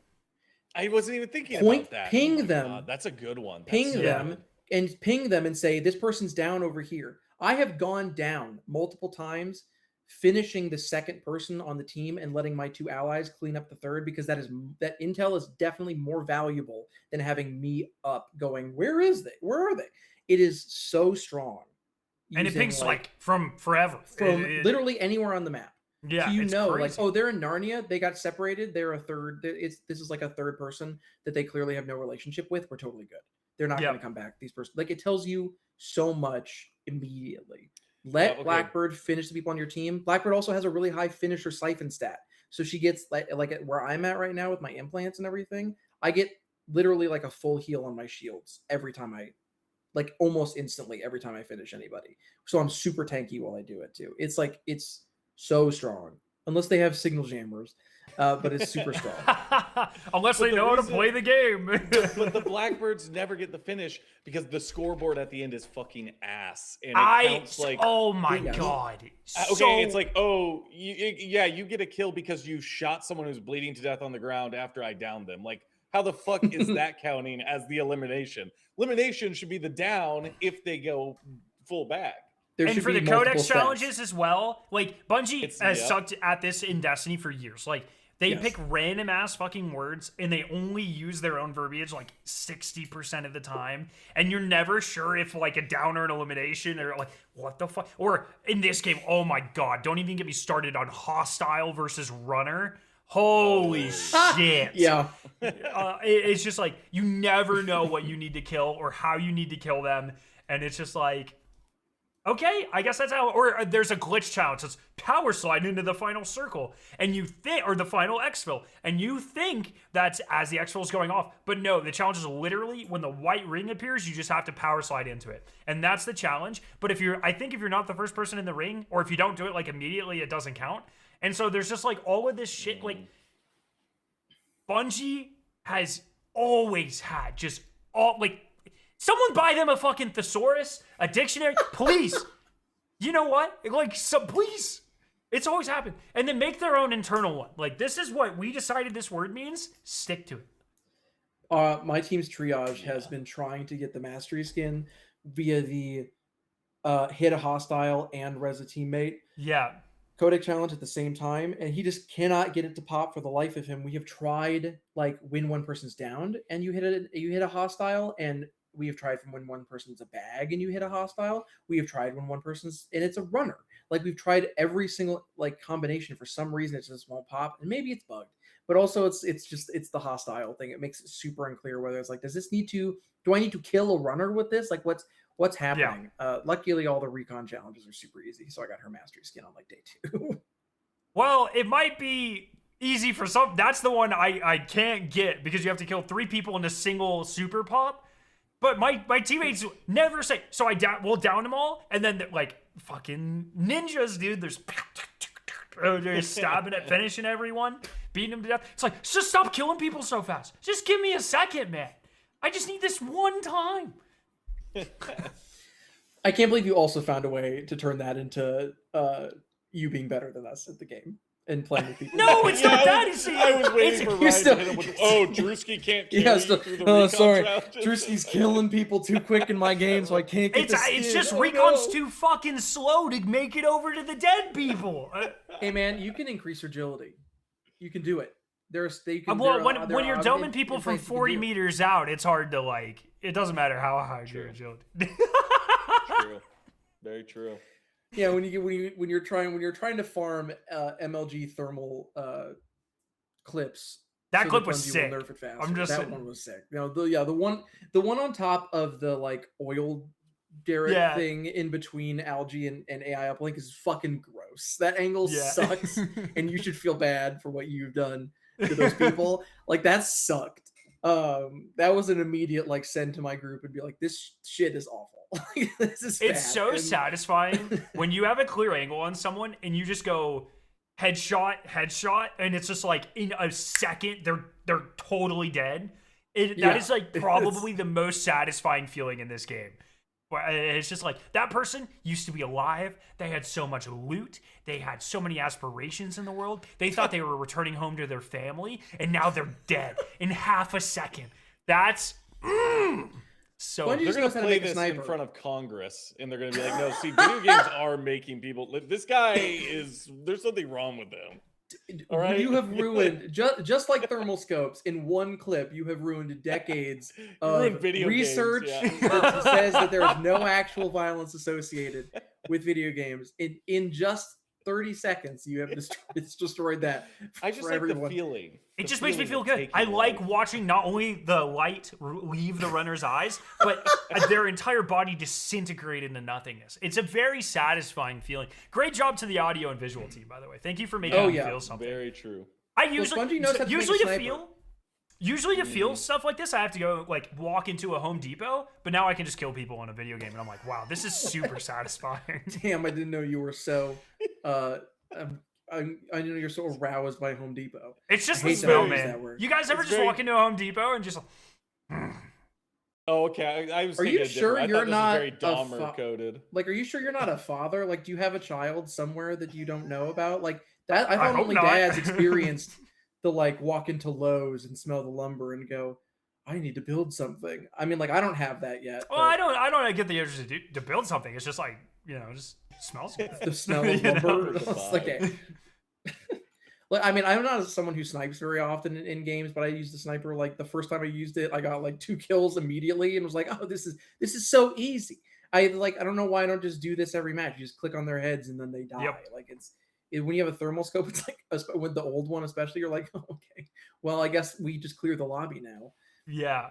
I think Fine. snipers and especially the waster are just way too powerful in this game. I at base, I think they're way too good. Oh, the waster needs some adjustment, I think, Yeah. for sure. You I've don't been agree, pleasantly Jay? surprised. I don't know. It's another thing where I think let's just wait, because the thing right now is yes, the waster will give you a down immediately, but if once people learn and they're communicating, it's very easy to get the offset, and the waster becomes practically useless. Do you have them? Have you seen the mod where if you have no shields, it'll just keep refunding ammo to the waster? and you Okay, can well that's a bug. That's surely a bug. Yeah, I saw the. you can 20 shoot shot like fucking 20 waster. shots in a row. It's like Yeah, I think that's bugged, but That's but a I bug, think but there generally are other waster- implants that allow you to overflow the magazine on the waster to ridiculous proportions, like Yeah. that are absolutely intentional, because that's some Destiny bullshit that absolutely has made its way into Marathon. yep. So, I mean, like I mean, I've been pleasantly surprised by a lot of the Volt weapons, which I have hated in every other time playtest. Like the bolt thrower, I use the bolt thrower and the Strider. Like that's like my main loadout on both perimeter and Yeah. Dire Marsh. The bolt thrower is awesome. I really like the punch as well. Like when Yeah. you load in as a rook with a punch, it's like it feels good. Shockingly good for what it is, and like Yeah. having a battery weapon to be able to just deal with UASC makes a huge difference too, because it does so much damage to them compared to others. And plus I don't have it yet. I don't know if you use it, Skarrow, but I know that the bolt thrower has the prestige implant for it, turns it into the needler, and it makes when you hit enough things with it, it makes it explode, and I need it so badly. Oh yeah. It's sick. Yeah, that is. Yeah, I think they've done quite a good job at balancing a lot of the weapons. I would agree that I think snipers are a little out of pocket right now, and I think the waster is like, for how easily accessible it is pretty ridiculous. In just how good it is, even at a baseline gray level, it can just instantly down even like purple shields with two well placed shots. It's strong. From especially the gold mod makes it. You can kill someone from 700. Oh, it's insane. when it becomes a slug. Yeah, it's insane. It's just Gross. disgusting. Gross. Yeah. Let's end the segment. I'm interested in what's the number one thing that you want changed or added to the game right now? Jake, you go first, because you want us to hold up. So move slower. So I want to know what you want, what you already want to be changed, since you want to see them slow down a little bit, which I think is totally a valid. I think Skarrow and I are very much coming from the idea of being like, I can't believe they're moving so fast. This is great. So it's an interesting. I'm loving your perspective on that. Yeah, I mean, like with everything else, I don't know that I have anything that I feel super strongly about needs to change now, because I kind of want to see how everything falls out. So much of like an extraction game is based around the economy and where things, kind of fall after people have had time within the experience, and these weapons are getting traded, and like how effective is this trade status, and what does that feel like? And that's going to affect people who are in the end game, people who are very early, people who are, working on their contracts 2 months from now. They're all going to be affected by that. So I don't know if I feel super strongly that anything should change. I do think that, and this is just based off the fact, I'm 70 hours in. I'm in the final set of all the priority contracts. So I would say probably like time commitment wise if you want to see whatever the seasonal narrative content is, and this is an assumption, so it's like I don't even know if this is true yet, so grain of salt. But it seems like to me the priority contracts give like the thrust of what the story is for that season. Like this is what the factions goals are, and these are the actions that they're taking, and this is unlocking the codex entries that tell the current day narrative and why everyone's responding that way. To me, I feel like that probably falling around maybe like the 80 to 90 hour mark when I'm playing with very good people and I'm playing consistently in trios where my faction, I'm getting way more faction rep. I'm successfully accomplishing my contracts more consistently. To me, that feels like a bit too much of a time investment if what you want to do is experience the seasonal narrative. And kind of like looking at other stuff in the market right now, I think that is something that Arc does well. Their quests and their story is not good, and it's not something I connect with, and the way to deliver it is poor. But I think that the time commitment that you have to put in to experience it feels appropriate from the perspective of like, if I'm a regular person and I'm not shifting my life around this game, is 80 to 100 hours maybe, and possibly more if you're not playing with trios and you get bad crew fills. I don't have no idea how long it would personally take me solo as someone who isn't like super high skill. I kind of think I would want to see the priority contracts, if that's going to be the thrust of the narrative content we get season to season, be something that's more accessible to the audience that enjoys the PvP and is going to play this with their buddies, but isn't going to be able to dedicate multiple work weeks amount of time over a 3-month period in their life. That's something for the extraction genre, and I don't think they need to tune the game to those people because this is a type of game that requires a large commitment. But I do feel like there's enough of an audience that is intrigued by Bungie world and story that I would like those to be more accessible. The caveat here, though, also is like, I don't know how it's going to be presented in totality because we haven't seen it. And also, some of the end contract rewards are not something you should be getting at 20 hours or 30 hours. Like, you're getting very good stuff. So that would have to be changed as well. But maybe that's, I don't know. I'm coming at it from a perspective of like, generally, I play games as a pretty regular person and I'm not going as toxic and unhealthy with the amount of time I'm putting in. And also, it's in 1 week and I'm seeing almost all of it. And that's a very small percentage of people are probably doing that. But even still, just understanding the amount of time that it's taking me, I think I might want that tune just a little bit lower. So there is that available to a broader audience that aren't going to go as hard in a lot of the, more in-game, late game kind of stuff for marathon. But I ultimately, like I said, with huge grain of salt, I don't know because we're seeing such a small portion. But that's kind of my general reaction to how it is very early. Mm. Yeah, it could always just be this is how it is for the base game, and then maybe like the Yeah, seasonal I'm stuff curious about that is less stuff.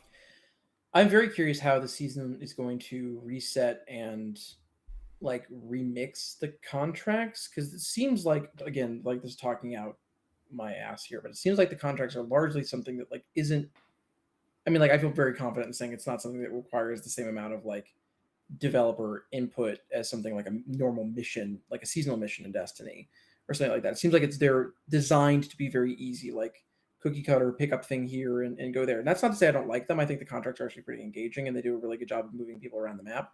But I'm really very, very curious to see how much they're going to change season to season, and like how they're going to deliver the story there. So yeah, I'm with you on that one, Jake. I think that's interesting. And that's like the story is super cool, and that is a huge investment for like most normal people. Or like if I'm busy when the start of the season comes out, like it's going to be and lose time. Like, is that going to mean that getting into the narrative is going to be really hard? I don't know. Like, it's certainly an interesting query. I agree. My thing now. Yes. Okay. My thing is that that I don't feel like I don't seen anyone talking about is the like I don't know how they fix this because I think it's kind of bad in both directions. Which is I think the skins for the game, the cosmetics are largely a little boring right now, which I realize is also an early thing. And that being said, I actively right now cannot afford the Forerunner Blackbird skin, and I want it very badly. So there is at least one skin that I am like I want badly, and I genuinely cannot afford it right now, and that's making me sad. But largely, I think the skins are like pretty safe. Which that's how things started with the Destinies. They started very safe and they got more elaborate. However, that introduces another problem as somebody who it plays a lot of Recon and is very familiar with her kit. Some of the skins already in the game, specifically the Deluxe Edition Thief skin and the Deluxe Edition Assassin skin that changes the way his hood looks so it's much closer around his head, can make it way more difficult to tell who is who from a distance. Like as soon as you're going out a certain amount of distance, like the green and black Thief skin starts to look a lot like Recon. Once you get to like 80, 100 meters away. And that would be fine. I think it's fine if you're 100 meters away and you're like, I don't quite know the makeup of this team. But when you're 100 meters away and you can't make up the makeup of the team, and if you ping one of them, it will alert the entire team that you're watching them. Yeah. That's a problem. Recon is the only character that you have to be careful about pinging. And she is the character that should have this giant helmet on her head that makes it very clear. But with the way that like Thief's ponytail is, or like the really dark skins for Thief, or for Assassin rather, it starts to really muddy it once you get past a certain point. And that means like as the person who's putting a lot of weight into like ping duration and stuff like that, I'm very cautious of actually pinging enemies for my team because I don't want to ping a Blackbird and tell them that we are watching them. Because being pinged myself has genuinely turned around like a countless number of fights for my team. So I think like they're kind of stuck with cosmetics, and it's the kind of thing where like I really love that if you get pinged as Recon, it tells people, but I think they kind of need to rework that because having one character and only one character where it really matters that you don't ping them in their silhouette will extremely limit the cosmetics and how cool they can be, by meaning that you have to keep the silhouettes distinguishable. And right now the only one that I feel is like truly I never mix up is Destroyer. Is the only one that I feel like I never ever mix. I know exactly that's a Destroyer, and the other ones I'm like, that could be Thief, depending on her skin, that could be Vandal. If she's got the spiky hair, it's pretty easy to tell, but like it could be Vandal, Thief, Assassin, or Recon in some other cases when you're far enough away or when you only see a glimpse of them. So that is like a thing that I haven't seen many people talk about, is like, I would like cool skins for this game that incentivize me and other people to make my runners look cool. But also like, as long as there's stuff where it really matters, the silhouette of a character, with something like Recon, you have to be super careful, because I think they've already pushed past that line in a degree that makes it a little annoying and makes me feel like my usability on some things is like, I am more afraid of letting this team know that we know we're here than I am of being able to see them once they run past this wall, which kind of limits the usability of Recon in certain long range scenarios, which is where she should shine best. So that silhouette situation is kind of annoying to me so far, and I'm curious to see if or how they end up addressing that. Yeah, I think I agree. A lot of the skins are boring. I really like there's the paid Destroyer one that's got like the red flash. Yes, that one's. I think it's pretty cool. But other than that, like a lot of just the color shifts and stuff, they don't really do it for me. But especially a lot of the gun ones. White Rabbit Thief skin though. That one's pretty cool. I like that one. My buddy bought that one day one, and it's a good skin. I say fixes, make the pain V whatever implant, make it say what the shell is on the whatever the side is in the feed. So when you ping someone, it'll say the shell if you have that implant in, and then they go crazy and they give us the Sabrina Carpenter Vandal skin. Or Poppy for Skarrow. I feel like Poppy. I don't know if Vandal's that short, man. Poppy, yeah. I feel like Poppy's more of like a thief, anyways, but not like in real life, but like more of that. Clip it and clip it again. Clip it again. Shit. My What's one yours? thing, firing range / trophy hall / Yes. Somewhere where I can mess around with build crafting, show off stuff I've extracted. Even having part of the codex available like in a walkable space where I can interact, also with like the vendors for the different factions, stuff like that. I I'm just a sucker for stuff like that. And more than anything, I just want an area to test like all of these different mods and implants and stuff. I think that's just something in the game is. It sucks to be like, oh, I'm gonna try this out for the first time in an environment where if it doesn't work well or I don't use it correctly, or this is my first time using this gun, I'm just gonna die and lose everything. That's great.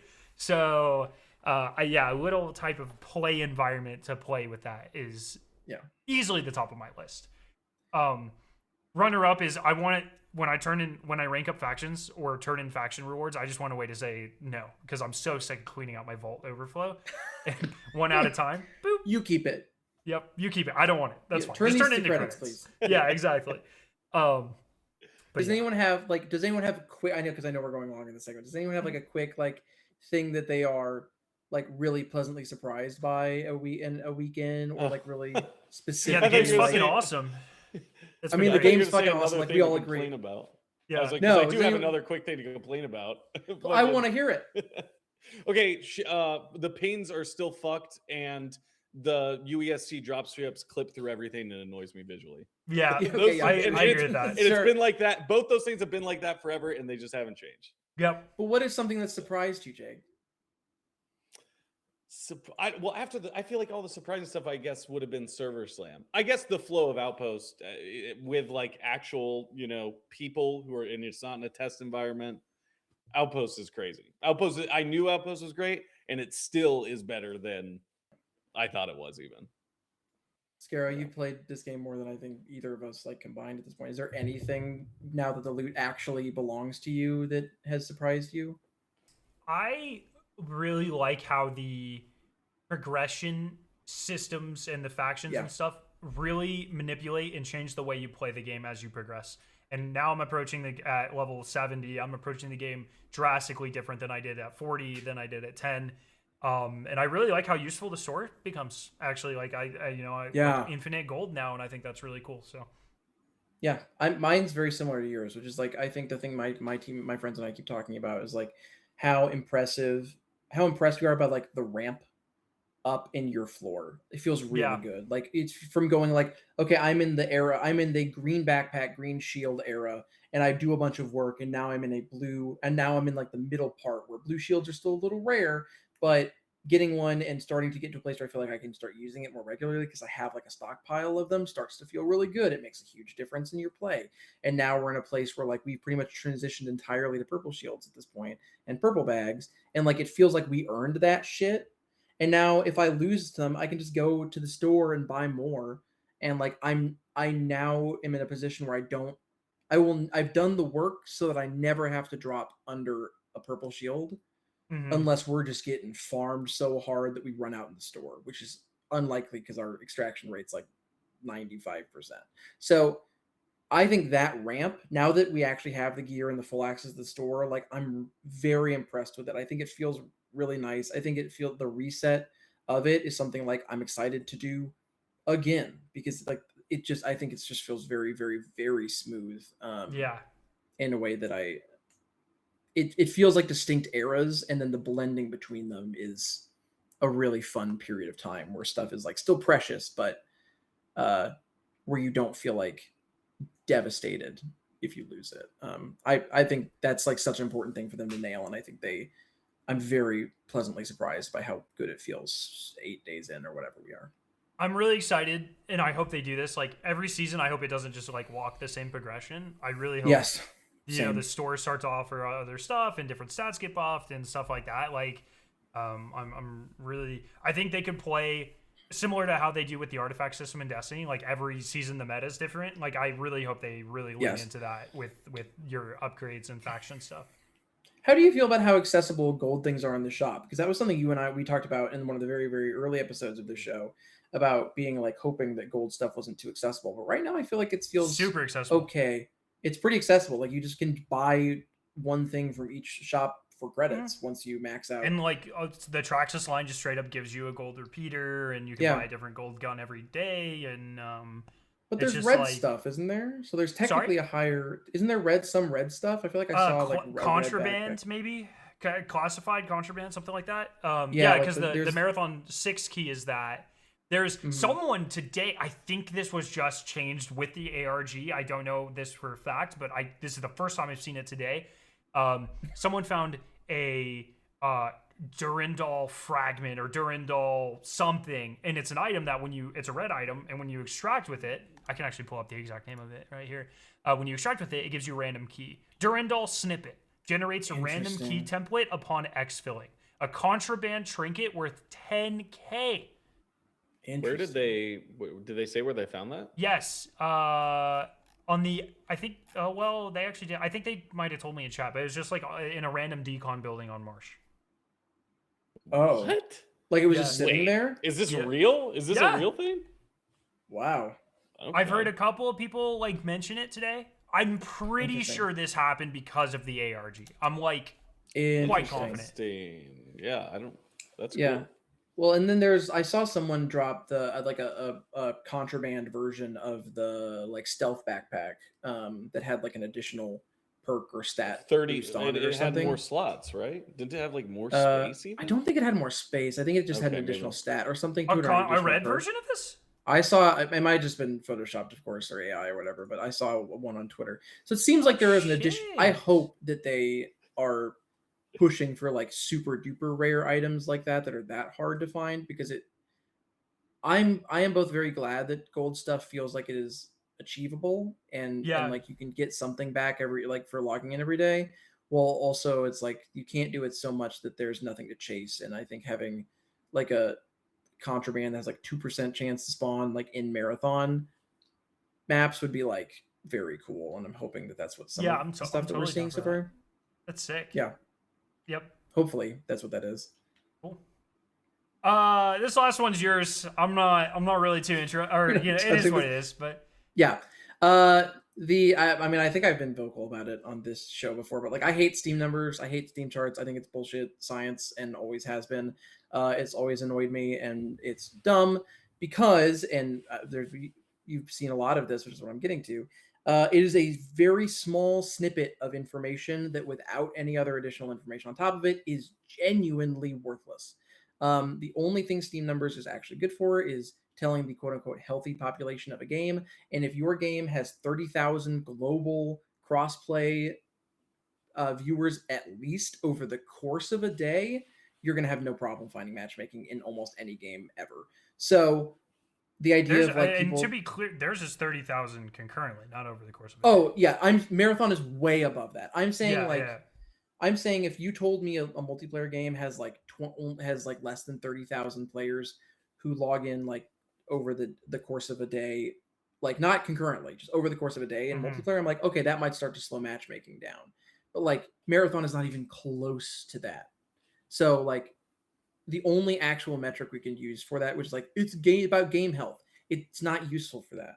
It's not like, and it's not useful for like how like whether the game is going to continue or whether Bungie is going to continue, because like we don't know what projections are. It's just worthless information, and it's always driven me crazy. The thing that I don't want to talk about the numbers because they're dumb and they are obnoxious and again worthless. But the thing that I've appreciated from this past week, in terms of like I had my whole discourse soapbox like 2 weeks ago, is it's interesting to me that Marathon, because Bungie made a really fucking good game that once people really get into it, are like loving and now defending, which has been interesting. It has become kind of the first major battle against Steam numbers, and to the point where like devs have been coming out to be like, this shit is so stupid. I can't sanction it anymore. It's so dumb. Like one of the senior designers on Overwatch came out, the creative director for Warframe came out against it. Like Mark Noseworthy, one of the former VIPs of Destiny, had a really good thread on why, like, and has worked at Bungie before, obviously, so he knows things about like why Steam numbers are dumb and bad. And at this point, like you see, I mean, like even Tassie, who I disagree with on the validity of Steam numbers, obviously, but like Tassie's like been someone who's really reports on them really heavily, has pushed back on the idea that they actually like matter that much in this current situation with the information that we have. So I don't know. As somebody who has long been very frustrated by this entire conversation, I just wanted to say that I'm personally enjoying watching people actually come to the realization that like we need more information than this. Like, we need more. It's just not enough. It's not, Steam numbers are not enough on their own to tell us anything, because like, again, and I don't know if I've said this on this show before, but like, as somebody who was laid off from a big company last year with Polygon and Vox Media, nobody at Bungie, unless outside of like 5 people, know how good Marathon actually needs to do. I promise. Like maybe they have like a general idea, but no one who isn't like Justin Truman and like a couple other people and like Herman Hulst from Sony actually has the numbers of what the goal is. And if something horrible were to happen at Bungie, God forbid, like, it will blindside them as much as it will blindside everyone else. And that is the horrible truth of the way this industry and every other industry works. Like, there is not some secret number plastered on a whiteboard somewhere in Bungie where they're ticking up every day and being like, we got to get this number above this. That's not happening. Like, people there, it's stupid. So just unplug from that discourse and enjoy watching other people come out and see, like, hey, this actually isn't as useful. That's where I'm at, and I just wanted to talk about it for a second because it's been obnoxious.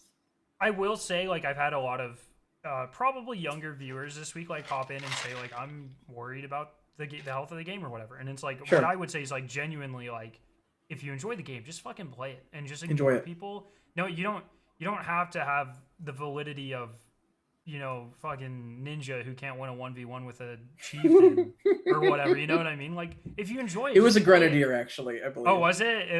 It's a great clip. Anyways, but it's just clip. Like, it's not that ninja's been trashed in the game, I don't know, but it's just like, if you enjoy it, play it. If you don't. It's just like, it's just have a good time with your friends, make new friends, enjoy the ARG, enjoy the new universe, which is a vibrant, beautiful universe, and like, fuck all the noise. It just doesn't. Who cares? While it's here, you know, if it only lasts 6 months, it isn't going to happen. If it only lasts 3 years, why does it matter? Enjoy it. You're like, if you're just going to sit here and worry about it, like, you're actively hurting your own enjoyment. It doesn't matter. By the time this comes out, I will have a thing up on rogue.site. You can probably also go to my Twitter and find it. That is basically that in a nutshell, which is like, I'm just going to, as somebody who's very anxious about a lot of things, and again, spent years being anxious that Destiny was going to go away because I loved playing it with my friends, despite the fact that it was a mass seller and stupidly popular. Just enjoy the game. Like, if you're like, I love Marathon, like, love Marathon for the 4 seasons it has or for the 20 seasons it has. Like, that's what I'm going to do. I'm going to be here. This is like my main game now, I feel like, and maybe that will change. But like right now with Destiny the way that it is, I'm going to sink a lot of time into Marathon over the next couple of years. I'm going to be there day one of every season. I think I'm currently stressed out because season 2 drops somewhere in June, and my son also drops out of my wife sometime in early June. So you're gonna need to delay that. You're gonna need to delay that. Yeah, man. Bungie somehow. Again, Garden of Salvation came out on my wedding day. Didn't really miss much, to be honest with you. But like, Bungie somehow finds a way. You missed your own wedding, and you don't think you missed much? Yeah. No, Garden of Salvation is bad. But I got you. I know. And for the people, I did not miss my own wedding. I did ask my wife if we could reschedule, mostly as a joke. But this one's going to be tough because I think that kid's going to pop out when he's going to pop out. So, but I'm like, family's got to come in to visit the baby. Can you bring an Xbox into a hospital? How does that work? No. I'm not some controller. I'm not some controller Connor over here playing on bring Xbox. The desktop. Bring in the desktop. Yeah, I mean, of course you can. Surely you have seen clips of those dads who are playing Call of Duty while their wife is screaming in the corner. No, I don't. This isn't like my genre. That's the thing that you've missed. Continue missing that. Okay. Continue. Forget that I said that to you. That's a thing that happens, but it gets posted pretty regularly. There you go. But like, I'm just gonna enjoy, outside of maybe missing a little bit of season 2 because I have a newborn again. I'm going to be playing every new season and enjoying it for as long as we are getting new seasons. And I hope that's a really long time. I think it should be a while. That's my thought currently. I'm optimistic, but like, yeah, the discourse is stupid. And hopefully, as people who are not liking the game, which is totally valid, are going to soon lose interest in being annoying about it, and we can just continue to talk about how fucking. When does that Horizon game come out? Are you talking about Crimson Dawn? No, the Horizon multiplayer game. Oh, the Horizon multiplayer game. I don't know. I don't think there's. We just have to make it until then, and then they'll move on. I think some of those certain people, as soon as Crimson Desert comes out in a couple weeks, will move on to talking about that game. Is Crimson Desert like? I'm so sorry. No, it's not a multiplayer game. No, Yeah, I was gonna say, is it type game? Is it? It's a Roblox Concord type game, just like. Oh, is it? like Okay, I was gonna say, is it? Or like, does the anti-woke crowd hate Crimson Desert or whatever the? Fuck? No, no. It's like a. I think it's like an open world game designed by an Asian studio that's like very similar to. Is it a Gooner game?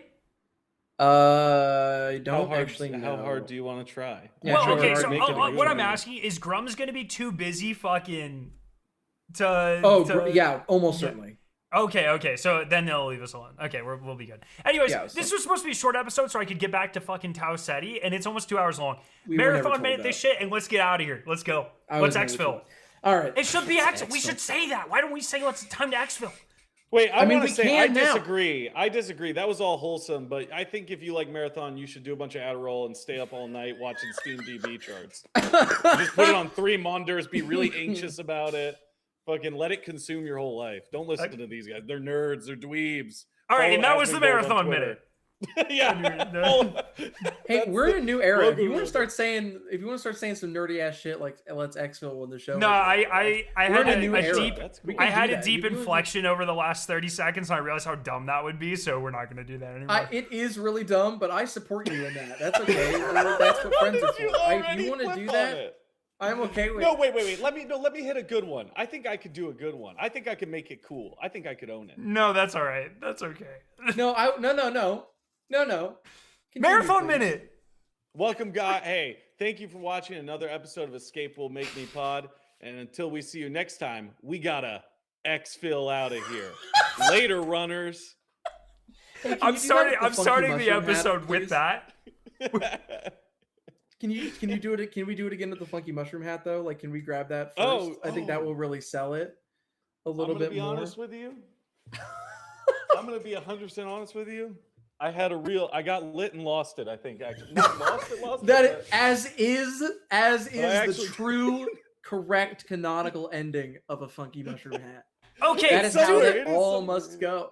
Do the fucking marathon minute, boys. What is the marathon minute? You got a game to play or learning. something? I'm still. Oh, we have learning. new people. Marathon minute is when we talk about marathon for a minute. All right, The Ryan. lore of marathon specifically. No. with the lore man Too many himself. details.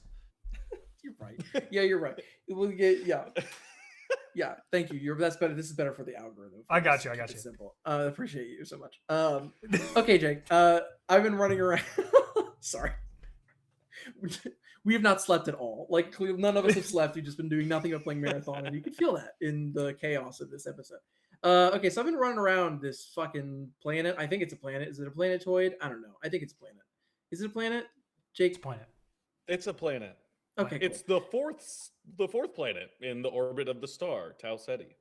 Yes. 11.9 light years. I away wasn't sure if it from was like a Sol. planetoid or what the fuck is Nessus? Skarrow, it's not a planetoid. It's something. That's some. Don't ask Skarrow about moons and planets. He's got Nessus is. fucking I think it's poser-ass just. I think it's just. behavior. Is it not as just? It's not like a moon. It's something stupid. It's like a fake ass planet. A celestial object. Is it a Something. planetoid? Nessus is a very red centaur. It's a centaur minor planet with an irregular orbit. They call it something else in Destiny, and I can't remember what it is. Get in the comments and tell. Okay. Anyway, I've been running around this fucking planet for a lot of time. It's a moon. I've been running around Tau Ceti for quite a bit over the past couple days, and I've noticed there are, of all the factions, I am seeing the logo and the typography for one specifically a lot, and I would like to learn more about them and their weird, off-putting, creepy AI who says he's fun and nice. So I would like to learn more about the history of New Caloric and why every building seems to belong to New Caloric on Tau Ceti 4. I see. I think I can do that. Okay. We got a minute? Hit it.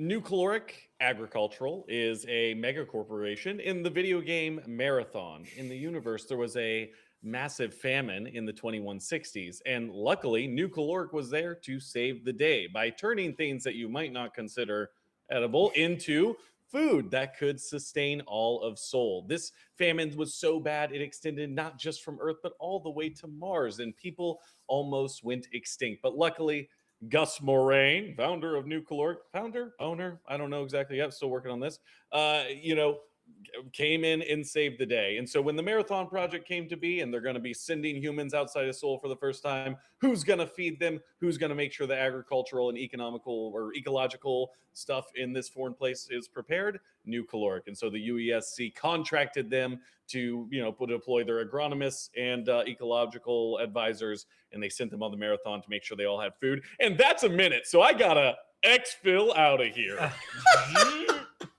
Jesus Christ. Thanks for giving me that line, Skarrow, bro. That shit is hard, man. People are gonna love that.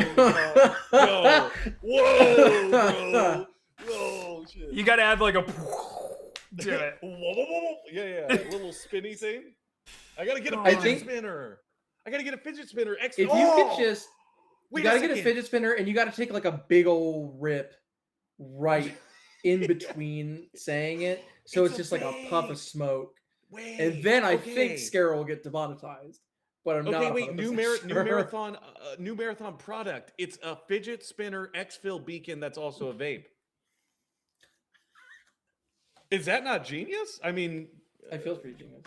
Bungie, keep sending us the checks, buddy. Hey man, you can throw. Jesus. Jeez, that's the worst shit you said tonight. Put it on Twitter. Now that's how we should end every episode. Damn it. Bungie, don't forget the check at the end of every episode. Get exfil out of here. All right, boys. That was definitely a marathon minute of all time. Hey, I'm sorry if this is your first episode. I hope you enjoyed. That's how all good podcast episodes end. It's with an apology. I'm sorry. That's how you know we got something real good going on. Yeah, here. this was, I think, by our longest episode, so that's cool. I think the last one was actually 2 hours, but because we spent a lot of time talking about Resident Evil, actually. Yeah, yes. That's what it was. There's a lot of Resident Evil. Yeah. All right. Anyways, cool. Yes. Do your plugs. Say it. Do your plugs. No, do your plugs first, and then I'll say it. You can find me. I'm a VTuber streamer who dresses up like a peanut. I'm sure you just look that up. You'll find me saying really polite and kind things to people on the internet somewhere. Next to me here, I have Ryan Gilliam. He is the lead writer for machinima.com, I believe. And then to his next to him, that's Skarrow 9, and I'm like 90% sure that guy's a doctor or something. I don't know why he's here.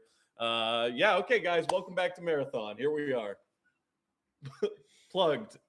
Gotta exfil out of here. you should go watch the lore summary day 1 and 2 things on the channel Jake the Alright on YouTube. I think you did 3 and 4 as well. I think I saw Yes, you did day 1, 2, 3, 4, 5, yes. 6. I listened to them in the car when I'm taking my daughter to school, or I watch them in the shower, and you should too. I've given up on reading everything in the game and instead only listen to the audio logs and have Jake read the rest of the game to me. That's a goddamn Destiny player if I've ever met one. Let's go. Hell yeah. And I watch. I can't read that entire codex. Yeah. If you subscribe premium to rogue.site, you too. Yeah, that feature's coming soon. Hell yeah. All right. I'm actually probably going to bed, so that's cool. Hell yeah. I think that's what I'm also hoping to do. Yep. I'm cool. gonna get some runs in. Nice. But see this guy? Jake and I are gonna play together tomorrow because we're friends, so we play together in the game sometimes. You didn't even freaking invite me. What the shit? Oh, would you like to play? Nah, I got plans. Yeah, no, see, that's what I thought. Gotta get carried by Drew. Man. Like, you can't turn down a carry. Can't turn down a sick carry. All right, maybe we'll do some runs. Maybe I'll pick up recon and we'll do some runs. Anyways, have a good night, everyone. Love your faces. I'll see you next week. Goodbye.